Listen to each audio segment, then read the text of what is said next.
কঠোর পরিশ্রমের জন্য জাপানিরা বিশ্বে পরিণত হয়েছেন মডেল হিসেবে। সে জাপানে পড়তে গিয়ে বাংলাদেশি শিক্ষার্থীরা এক একজন হয়ে উঠেছেন কাজের রোবট।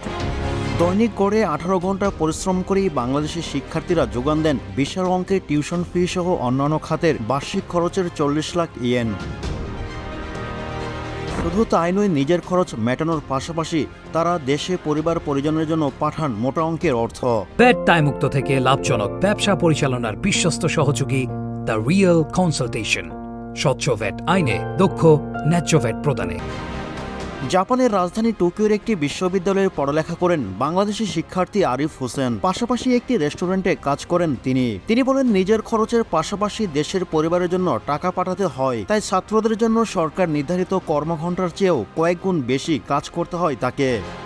অতিরিক্ত আয় করতে বৃহস্পতিবার সকাল থেকে রবিবার সকাল পর্যন্ত টানা কাজ করেন তিনি। টানা কাজ করার পর না ঘুমিয়ে বিশ্ববিদ্যালয়ে ক্লাস করতে হয় তাকে। শুরুতে তার কষ্ট হলেও এখন তা জীবনের অংশ হয়ে গেছে তার। জাপানে বাংলাদেশে প্রবাসী রয়েছে 30,000-এর মতো, যার মধ্যে বিভিন্ন বিশ্ববিদ্যালয়ে অধ্যয়নরত 8,000, আর বেশিরভাগ পড়াশোনা করেন টোকিও এবং ওসাকায়। জাপান ব্যয়বহুল দেশ হওয়ায় বাংলাদেশ থেকে পড়তে যাওয়া শিক্ষার্থীদের টিউশন ফি, খাবার, যাতায়াত ও অন্যান্য খাতে বছরে 35 থেকে 40 লাখ ইয়েন ব্যয় করতে হয়। এর মধ্যে বিশ্ববিদ্যালয়ের টিউশন ফি বাবদ বছরে দিতে হয় 8 থেকে 10 লাখ ইয়েন। এছাড়া খাবার ও থাকা বাবদ মাসে খরচ হয় 50,000 ইয়েন। যাতায়াত ও অন্যান্য খাতে মাসিক খরচ 70 থেকে 80,000 ইয়েন। এ পুরোটাই শিক্ষার্থীরা আয় করেন ব্যয় নির্বাহের জন্য। বিশ্ববিদ্যালয়ে লেখাপড়ার পাশাপাশি পার্ট টাইম জব করেন তারা।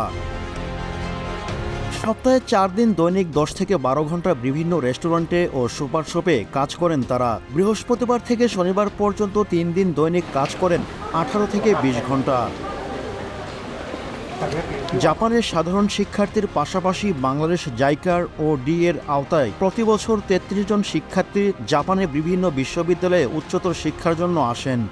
এ চুক্তির আওতায় আসা শিক্ষার্থীদের সম্পূর্ণ ব্যয়ভার বহন করে জাইকা।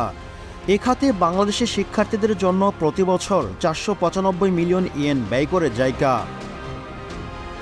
ইয়ামাগুচি প্রিফেকচারের ইয়ামাগুচি বিশ্ববিদ্যালয়ে উচ্চতর ডিগ্রির জন্য আসা বাংলাদেশি রায়হান উদ্দিন বলেন, জাপানের অর্থনীতিটা সাজানো হয়েছে শিক্ষার্থীদের কথা চিন্তা করে। ফলে শিক্ষার্থীরা চাইলে রেস্টুরেন্ট ও সুপার শপগুলোতে পার্ট টাইম কাজ করতে পারেন। এখানে 18 বছরের বেশি বয়সী শিক্ষার্থীরা নিজেদের ব্যয় নির্বাহ করার জন্যই আয় করেন। জাপানি শিক্ষার্থীরা আত্মনির্ভরশীল, তাই 18 বছরের বেশি হলে তারা বাবা মার কাছ থেকে খরচের টাকা নেন না। এ সময় তিনি আরও বলেন, জাপানের শিক্ষার্থীদের জন্য রয়েছে দারুণ সব সুযোগ সুবিধা। অন্যান্য দেশের চাইতে জাপানের ভিসা প্রসেসিং সহজ, তাই বাংলাদেশের শিক্ষার্থীদের জন্য উচ্চশিক্ষার জন্য জাপানকে বেছে নেওয়া উচিত বলে মনে করেন তিনি।